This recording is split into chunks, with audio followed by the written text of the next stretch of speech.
2019 a porté sur 2 points, à savoir la situation dans la province orientale, précisément en rapport avec les opérations conjointes des FARDC et des unités de l'armée ougandaise contre la LRA, ainsi que les opérations conjointes FARDC et les éléments des renseignements du Rwanda contre les ex-FAR Interamwe dans le Nord Kivu.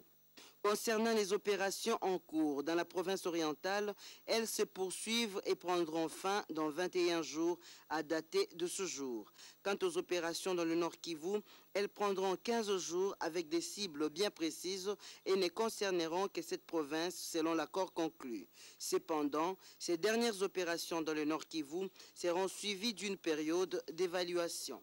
Par ailleurs, pour toutes ces opérations, aussi bien dans la province orientale que dans le Nord Kivu, des dispositions sont prises pour que le retour des unités des armées de l'Ouganda et du Rwanda puisse s'effectuer dans les délais impartis. Toutes les mesures de protection des populations civiles dans le respect strict du droit international humanitaire soient observées en collaboration avec la MONUC et ce conformément à la résolution 1856 du Conseil de sécurité des Nations Unies.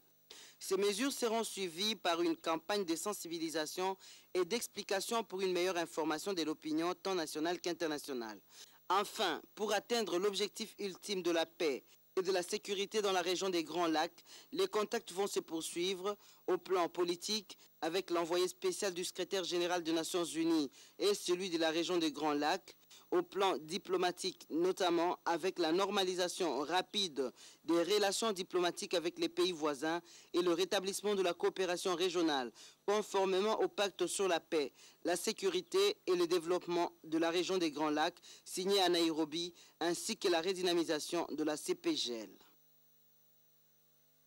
Vous le saviez déjà, Laurent Kunda